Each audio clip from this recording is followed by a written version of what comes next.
À ce webinaire de la série Midi Snack présenté par le RTCBQ. Le RTCBQ, c'est le regroupement des tables de concertation bioalimentaire du Québec, une organisation provinciale qui unit les forces de ses 17 membres à travers le Québec pour le développement d'un secteur bioalimentaire prospère et durable. Cette série de webinaires Midi Snack vise à outiller les acteurs du monde entrepreneurial bioalimentaire dans leur accès au marché institutionnel québécois.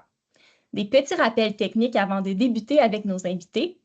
D'abord, notez que les webinaires de la série Midi Snack sont enregistrés pour en faire bénéficier un maximum de personnes et sont disponibles sur notre site rtcbq.com dans la section webinaire de l'onglet Commercialisation pour une écoute en rediffusion. Pour vos questions, on vous demande d'utiliser la section Q&R.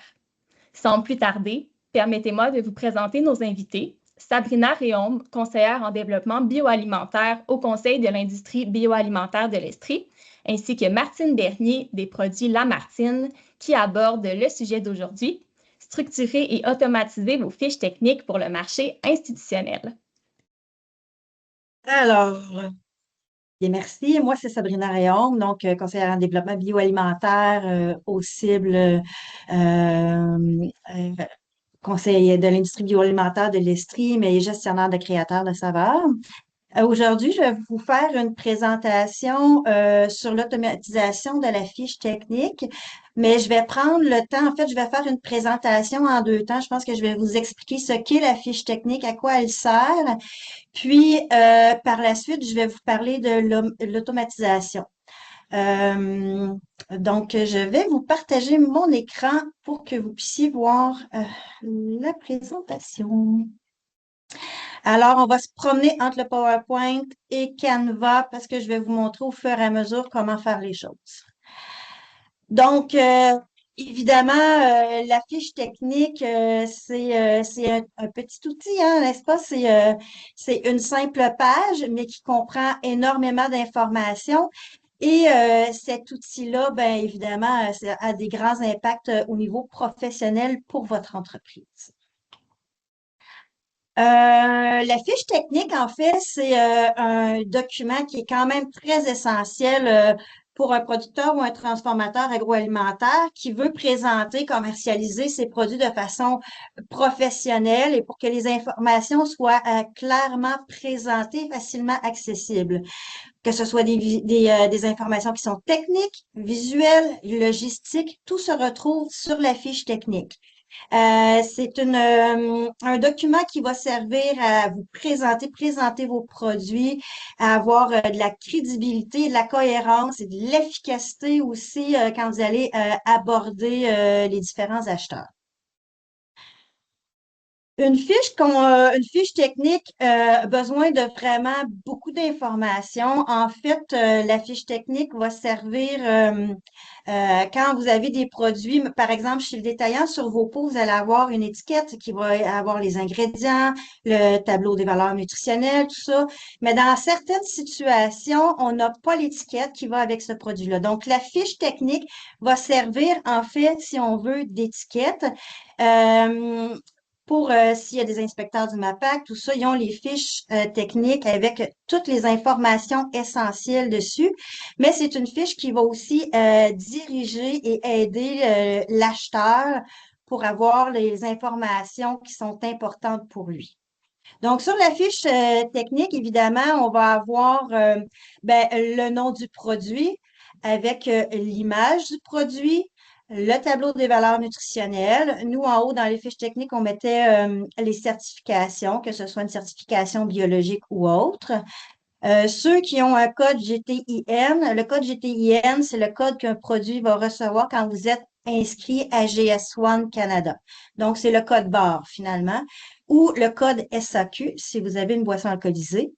Inscrire s'il y a des allergènes, inscrire les ingrédients par ordre d'importance décroissant, donc l'ingrédient qui est en plus grande quantité en premier. D'autres informations, évidemment, la conservation, est-ce que c'est congelé, température pièce? Est-ce que la durée de vie, l'état, c'est cru, c'est cuit? Est-ce que le format à l'unité, ben, c'est 250 millilitres? Oui, si je veux vendre à un détaillant, mais ça va peut-être être en 1 kg, 2 kg, 5 kg si on veut vendre en institution. Le nombre le format à la caisse. Donc, il y a combien d'unités dans une caisse? C'est important. S'il vous commande une caisse, deux caisses, trois caisses, il doit connaître la quantité qui sera livrée en rapport à son nombre à la caisse. Le nombre de caisses minimum, le délai, la zone de livraison, la mode de préparation, si c'est un mets déjà préparé, par exemple, et qu'on doit le réchauffer d'une certaine façon. Des caractéristiques particulières, sans agent de conservation, sans gluten, sans allergènes, donc certaines particularités. Des recommandations. Euh, Combien, si vous vendez en très grosse quantité de configuration sur la palette, évidemment, on veut, et ça c'est essentiel, c'est en bas, mais c'est le contact, la personne à contacter, donc le nom de la ressource, le téléphone, le courriel, le nom de l'entreprise, la coordonnée de l'entreprise et le logo de l'entreprise pour bien vous reconnaître. Ça, c'est les informations typiques qu'on doit retrouver sur une fiche technique. Euh, Ensuite, l'image est importante sur une fiche technique. On ne peut pas juste mettre n'importe quelle image. Il faut que l'image, moi, je vous suggère fortement d'utiliser les critères GS1 pour votre photo. Pourquoi? Parce que cette image-là vous permettra d'être utilisée autant pour faire votre inscription GS1, autant pour vous inscrire sur le répertoire des aliments du Québec, autant sur votre fiche technique. Donc, c'est une image qui est montrée emballée comme on va le présenter, mais pas stylisé, pas d'ambiance, sur un fond blanc, bien éclairé, pas d'ombre ou de reflet. Les proportions doivent être évidemment réelles. Et puis, on doit voir toute l'étiquette du devant bien comme il faut.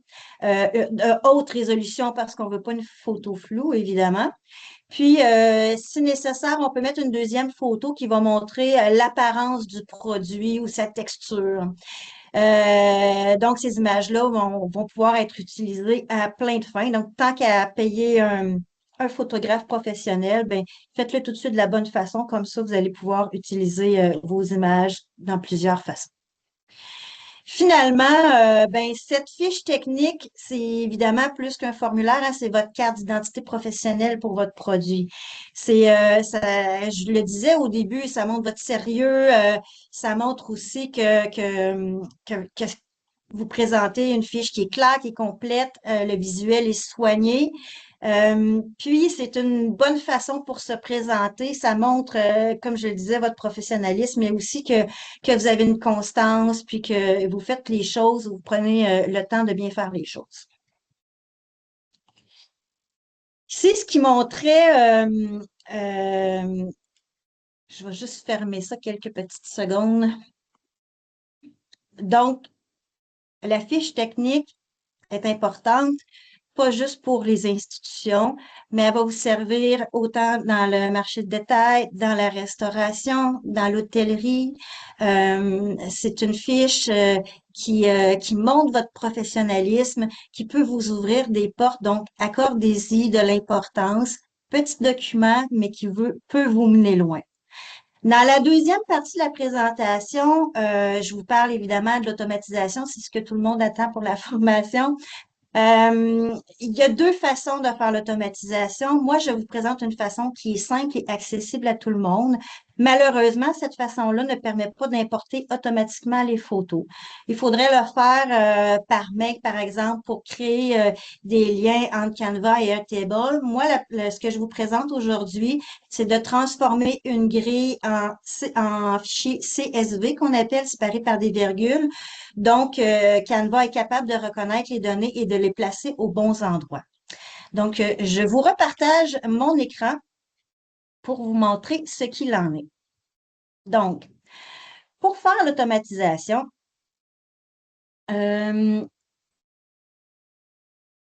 donc, automatiser la fiche technique, ça permet évidemment de générer rapidement des documents professionnels. Nous, ici, on l'utilise pour la fiche technique, mais ça pourrait être, par exemple, nous, on a fait un catalogue professionnel. Donc, chacune des pages était faite de la même façon. Donc, on a utilisé cette façon-là pour automatiser notre catalogue.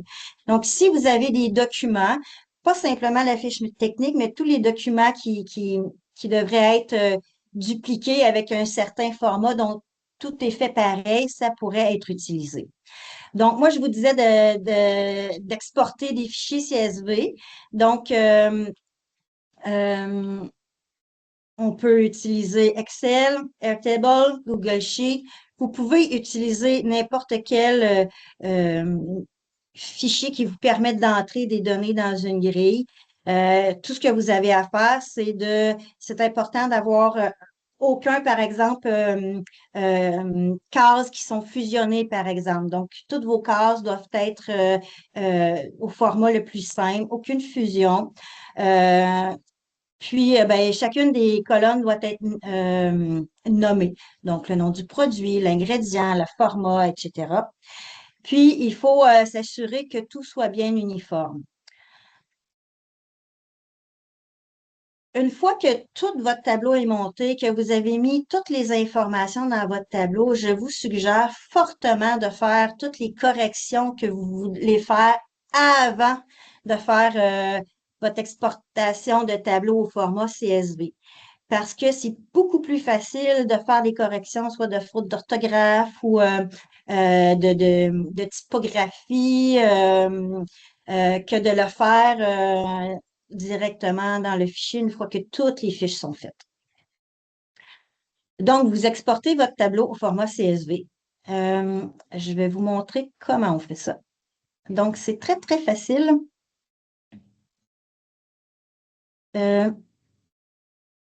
Ici, je me suis fait un faux tableau avec des fausses données. Évidemment, c'est pas des vraies personnes, c'est pas des vraies entreprises, mais juste pour vous montrer, je prends ici, c'est un dossier Excel. Donc, chaque colonne est nommée. Les informations sont toutes entrées. On s'assure que tout est bien écrit de la bonne façon. Et quand on fait ici fichier enregistré sous, on a l'option euh, d'aller sauvegarder en CSV. Donc, ici, vous pouvez faire en CSV. Une fois que ça, c'est fait, je vais vous montrer à quoi ressemble ma fiche technique dans Canva. Je vais grossir un petit peu pour que vous puissiez bien voir. Est-ce que tout le monde voit bien? Vous voyez bien? Oui. Donc, je vais même le grossir encore un petit peu. Donc, ça, c'est toutes les informations. Vous voyez, ma fiche technique, elle est faite. J'ai mis mes espaces photos pour que toutes mes photos soient de la même grandeur. Mes espaces pour mes titres, mes logos, tout est là. Parce que quand on va faire les importations, que vous ayez 12 ou 100 fiches, elles vont tous avoir ce visuel-là. Tout ce qui est de base va être là, va être multiplié. Donc, si moi, ce que je veux, pour faire l'automatisation, il faut que je crée un bloc. D'accord? Donc, je vais dans créer un bloc et je vais aller importer le fichier CSV que je viens d'enregistrer pour avoir mes données. Donc là, voyez-vous, j'ai toutes les colonnes que j'avais tout à l'heure. Toutes mes colonnes sont là. Pour pouvoir lier les informations qui sont dans mon dossier à mon information qui est là, mais je vais devoir, vous voyez, connecter les données. Donc, à chaque carré, je vais aller connecter une donnée. Là, ici, c'était ingrédient, donc je vais aller chercher ingrédient. Vous voyez? Donc, je peux faire ça pour chacune des cases qui sont là. La chose que vous devez faire attention, c'est que celle-là ici, je ne veux pas qu'elle change conservation. Ce que je veux, c'est que les informations aillent à côté. Donc, c'est celle-là que je vais connecter les données. Donc, je fais ça pour tout mon document. Une fois que ça, c'est fait, je peux faire un test. Je vais continuer. Puis là, vous voyez, j'ai les informations que j'ai importées. Je vais faire un test, je vais en faire juste une, voir si ça fonctionne bien et je génère un design.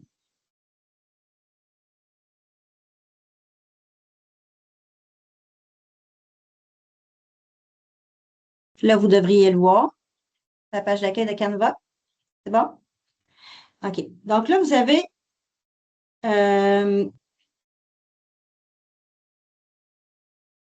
Vous voyez ici, bloc 1, template.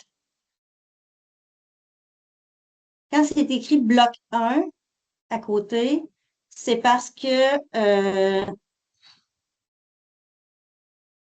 voyez, tu sais, ici, bloc un.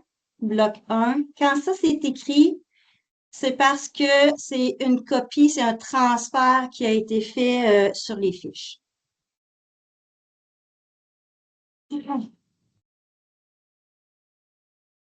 Donc, je reviens à ma page d'origine. J'espère que vous me suivez bien là, parce que c'est un peu mêlant, il y a beaucoup de choses à dire en même temps, puis je me promène d'une page à l'autre là. Euh, je reviens à ma page d'origine. Voilà. Donc, j'aurais pu faire tout sélectionner et générer mes 5 designs d'un coup.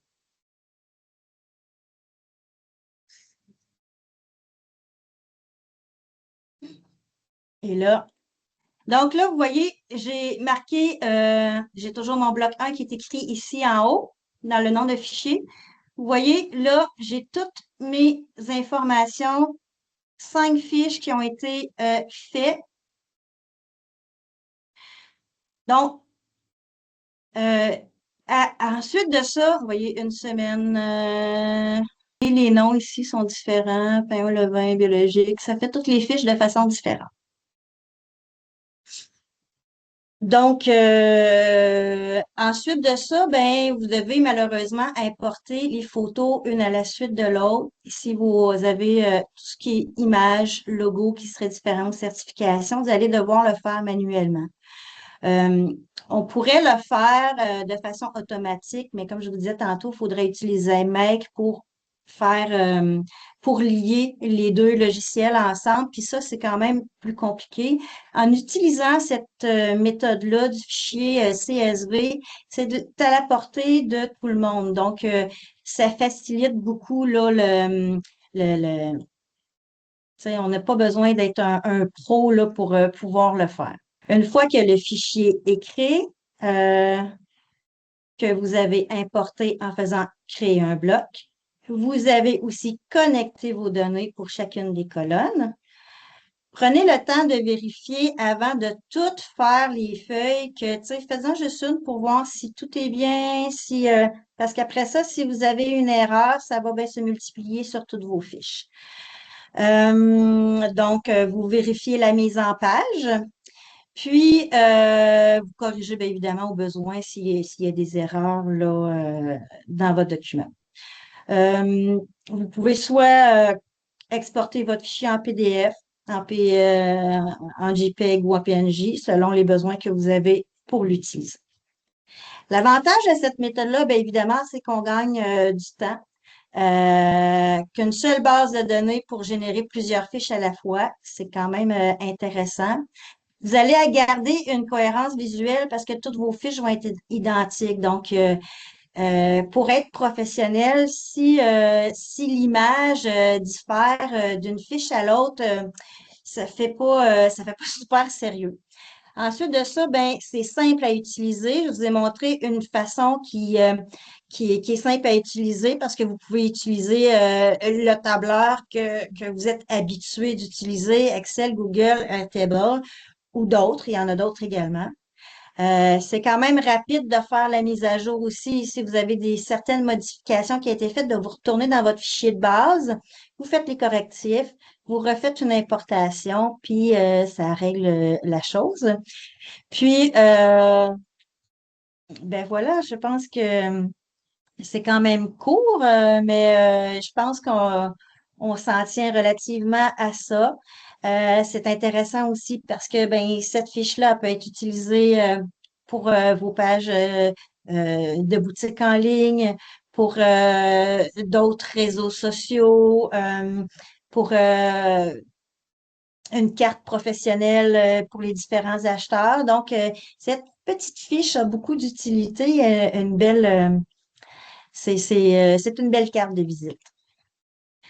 Alors, c'était tout simple, c'était ma présentation. J'espère que c'était quand même clair, malgré quelques bafouillages et quelques prises de tête avec le partage d'écran. mais c'était ce que j'avais à vous présenter aujourd'hui. Euh, il y a une professionnelle qui est avec nous aujourd'hui, Martine Bernier, qui est la propriétaire de Les Produits La Martine, qui est certifiée créateur de saveurs des cantons de l'Est et pour qui on a fait quelques fiches techniques lors de sa présentation à la Grande Foire l'année dernière. On offrait les fiches techniques à nos exposants. Donc, je l'ai invitée aujourd'hui pour nous expliquer, pour nous dire euh, euh, l'expérience qu'elle en retire d'avoir eu ces fiches techniques-là. Bonjour Martine, Bonjour Sabrina, ça va bien? ça va très bien. Merci beaucoup d'être avec nous aujourd'hui. Ça me fait plaisir. Dis-moi Martine, quand on t'a fait des fiches techniques, est-ce que tu en avais déjà ou c'était quelque chose de nouveau comme outil? Non, c'était vraiment quelque chose de nouveau. C'est quelque chose que je voulais avoir, mais que j'avais pas le temps, puis j'avais pas l'expertise de faire. Tu sais, c'est pas. Donc, quand tu me l'as proposé, j'étais vraiment contente. Parce qu'on t'en a fait plusieurs quand même, je pense, hein. Oui, vous avez fait tous mes produits. J'étais vraiment heureuse. Puis je m'en sers vraiment souvent, là. C'est vraiment un outil de travail pour moi, que je me sers, régulièrement. De quelle façon tu vas te servir? Excusez-moi, de quelle façon tu vas te servir de tes fiches? Est-ce que c'est seulement lorsque tu rencontres un acheteur en institution? Non. Ben, exemple, je vous donne un exemple. Quand on a fait la foire des saveurs, moi, j'avais amené un cartable parce que des fois, on n'a pas le temps de parler à tout le monde. Je l'avais laissé sur le coin de ma table, puis les gens pouvaient feuilleter, tu sais, ça ressemblait à ça. Donc, les gens pouvaient le feuilleter pendant que je parlais à d'autres. Sinon, je m'en sers aussi à chaque fois que je vais rencontrer un nouveau client. Je me suis fait une petite pochette avec toutes mes fiches techniques à l'intérieur que je lui laisse quand que j'ai fini ma présentation. Comme ça, ben, il peut prendre le temps après de regarder ça comme il faut puis de me rappeler. Et puis, je m'en ai servi aussi de façon quand que quand je veux, exemple, rentrer dans un nouveau point de vente, ben, je peux lui envoyer toutes mes fiches techniques par courriel. Fait que ça fait super professionnel. J'ai plus de retours comme ça qu'avant. Euh, je- Moi, je te connais bien, mais les gens qui sont ici aujourd'hui ne connaissent pas le type d'entreprise que tu as. Est-ce que tu peux nous dire quelle entreprise tu as? Je te pose des questions, mais on va commencer par le début pour être capable de situer un peu tes produits. Oui. Ben, les produits Lamartine, c'est tous des produits, des marinades, des vinaigrettes, des gelées, tout à base, pas mal de sirop d'érable. J'ai une petite ligne de produits et j'ai à peu près 25 points de vente au OK. Québec. J'ai une boutique en ligne aussi et je fais souvent des foires. Elle est très bonne, Martine. Vous viendrez la voir. Euh, je ne sais pas, est-ce que tu as vu une différence, disons, ton approche professionnelle quand tu rencontres des acheteurs avant que tu avais des fiches, puis maintenant que tu as des fiches, est-ce que ça fait une différence sur l'accueil que tu as là, par les professionnels? Ben oui, c'est sûr. Premièrement, je me sens mieux outillée, donc automatiquement, je suis plus en confiance. Ça fait beaucoup plus professionnel. Ça fait plus préparé aussi. Et c'est que du positif dans mon cas, là. Je pense qu'on peut peut-être, est-ce qu'il y a des gens qui ont des questions? Euh, dis-moi, Martine, est-ce que tes fiches, c'est des produits qui doivent être mis à jour régulièrement ou les fiches que tu as, c'est des outils que tu peux garder à long terme?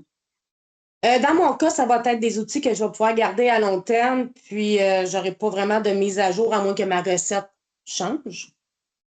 Mais sinon, OK. moi, c'est vraiment à long terme, là.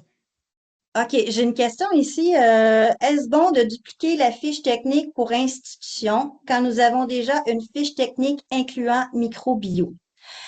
Ben, je vous dirais que oui, parce que les quantités seront pas les mêmes, les quantités par caisse, des fois, votre produit va être en vrac congelé, tandis que sinon, va être peut-être en pot, tablette. Tu sais, Si votre produit est vraiment différent, oui, ça serait bon d'avoir quelque chose de vraiment ciblé institutionnel parce que vous savez, le marché institutionnel est très différent du détaillant, du restaurant. Même le marché institutionnel en soi a plusieurs marchés dans un même secteur qui sont très différents. Donc, c'est super important de bien cibler à qui vous voulez vous adresser dans votre fiche technique. C'est sûr que si vous avez tous des petits pots sur vos fiches techniques, il y a des chances que l'institution ne va pas communiquer avec vous parce qu'il va penser que le produit n'est pas adapté pour ses besoins à lui. Donc, oui, effectivement, c'est vraiment important là, d'y aller de façon plus spécifique. Si vous voulez avoir une seule fiche technique pour tous les types de marchés, ben, à ce moment-là, vous pourriez inscrire les différents formats que vous offrez. Donc, j'offre le 250 millilitres, le litre, le 5 kilos. Si vous marquez tous les formats que vous offrez sur votre fiche technique, ben, à ce moment-là, vous pourriez en avoir une seule pour les différents marchés. Assurez-vous, par exemple, que l'information ne devienne pas trop confuse. Tu sais, si vous offrez 12 formats, puis que sur chaque ligne, il y a 12 formats, puis 12 façons différentes, là, ça va devenir confus.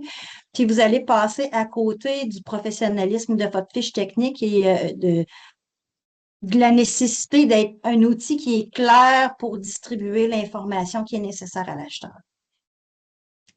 J'espère que ça répond bien à votre question. Il y a une nouvelle question, Sabrina, dans le chat.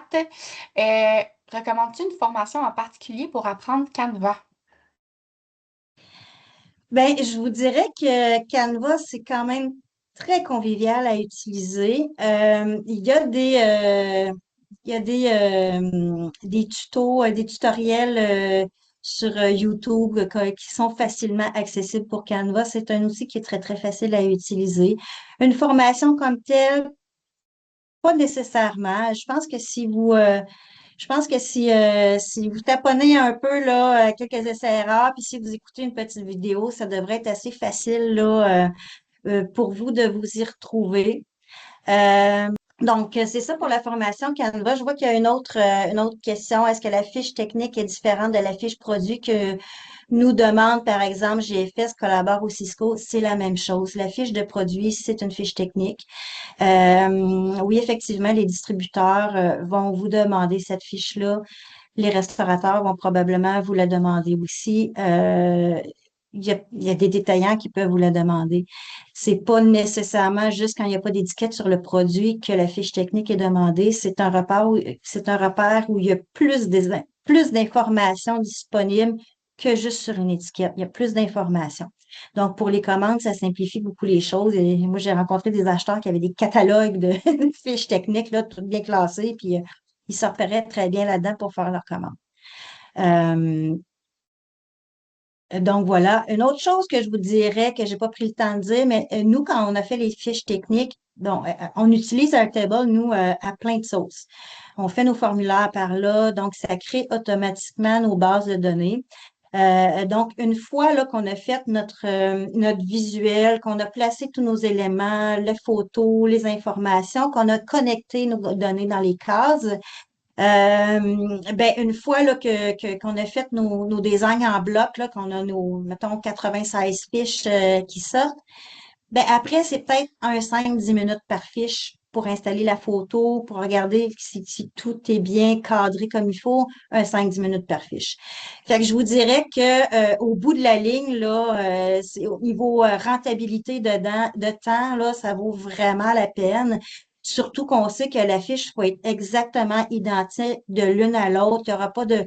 Des fois, des petites différences visuelles, ça vient chicoter l'œil, puis ça agace, puis juste ça, des fois, fait que c'est pas pourquoi, mais on va peut-être passer à l'autre fiche, tu sais. Les détails sont importants, donc cette technique-là permet aussi ça. Ça permet aussi d'éviter des fautes de frappe, tu sais, quand ça fait 40 fois qu'on met la même information, son nom, son adresse, son numéro de téléphone, ça se peut qu'à un moment donné, on fait une faute de frappe, puis même si on corrige chacune de nos feuilles, puis qu'on regarde tous les textes, Ça se peut qu'il y ait des erreurs qui se glissent parce que des fois, quand on est trop dedans, il y a des choses qu'on voit plus, là. C'est plus clair, comme on dit. Fait que ça permet d'éviter ces erreurs-là également. Avez-vous corrigé des informations remises par le fournisseur si elles vous semblent non réglementaires? Je suis pas certaine de comprendre ce que tu veux dire. Mettons quelqu'un dirait qu'il y a des produits biologiques, mais qu'il n'y a pas la certification. Effectivement, je ne mettrai pas le logo de certification biologique sur la fiche technique s'il n'y a pas la certification. Je vais prendre le temps d'aviser le fournisseur que pour pouvoir s'afficher biologique, il doit obtenir sa certification obligatoirement. Je- Est-ce que c'est bien ce que vous vouliez dire sur votre question? J'espère que oui, sinon vous pourriez détailler davantage votre question.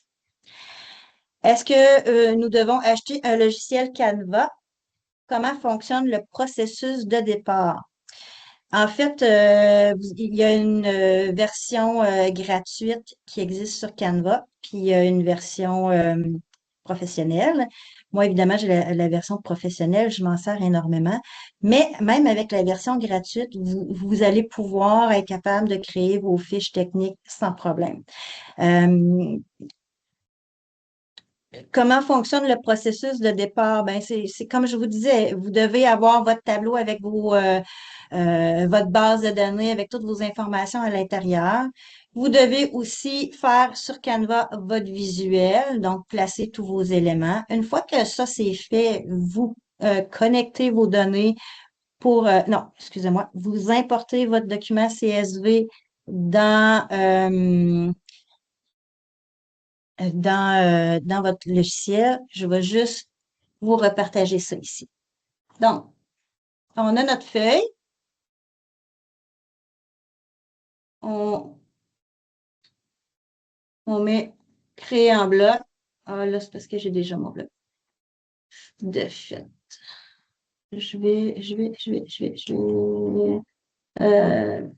Voilà. Donc, j'ai fait mon visuel. J'importe mon dossier CSV qui est ici. Mes informations se rentrent automatiquement. Donc, je vais aller cliquer ici. Là, ils sont déjà connectés, mais je vais connecter les dossiers très importants. Nom du produit. Et ça va être important de connecter toutes les cases, même si certaines fiches ne comprennent pas d'informations, il ne sera rien d'écrit. Ça va être vide l'espace. Mais ça doit être connecté. Une fois que ça c'est fait, vous faites continuer. Vous prenez les fiches que vous voulez. Générer 4 designs, c'est les 4. J'affiche mon design. Si je n'avais pas cliqué sur afficher le design, j'aurais juste été dans mes projets au début, dans Canva, puis ben là, je peux aller chercher mes photos puis ajouter les informations. Quand je dis informations manquantes, c'est des visuels, des logos, des photos. Si un produit n'a pas de gluten, mais n'a pas la certification, est-ce qu'on peut écrire sans gluten sur la fiche technique? Malheureusement, non. Parce que c'est comme dire qu'un produit est biologique, mais qu'on n'a pas la certification, on ne peut pas l'écrire. Ça vous prend une certification pour être capable de l'écrire parce que il peut y avoir des, des traces ou tu sais, il faut qu'on ait l'assurance sinon n'importe qui pourrait marquer un peu n'importe quoi comme certification, ça serait pas ça pourrait devenir dangereux pour la santé des gens. Donc, si vous n'avez pas de certification, n'écrivez pas n'importe quoi sur vos fiches techniques. Je vais prendre, s'il y a quelques autres questions, je vais les prendre. J'espère que ça a été clair pour vous. J'espère que moi, je vais rendre disponible le PowerPoint que je vous ai présenté aujourd'hui, qui pourra vous être distribué si jamais ça peut vous aider comme petite aide mémoire. J'espère que ça a été quand même simple. Ça se veut être une technique qui est simple. Peut-être qu'éventuellement, on pourra vous présenter l'autre version qui est beaucoup plus compliquée quand même. Ça prend une connaissance informatique un peu plus poussée. Merci beaucoup pour ta présence, Martine. Très heureuse que tu nous aies partagé ton expérience, l'utilisation des fiches techniques. Oui. Je vous remercie pour cette belle présentation très pratique et merci à tous pour votre participation à ce webinaire. L'enregistrement sera disponible dès demain sur le site du rtcbq.com afin de nous aider à demeurer pertinents avec le contenu proposé dans cette série de webinaires. Je vous remercie à l'avance de compléter le formulaire d'évaluation qui vous sera acheminé par courriel au courant de la journée. Et ne manquez pas le Midi Snack du 11 novembre prochain. Transformez vos succès en levier de croissance auprès des acheteurs institutionnels, l'exemple des grands prix Dux. Donc, merci à tous. Je vous souhaite une très belle journée.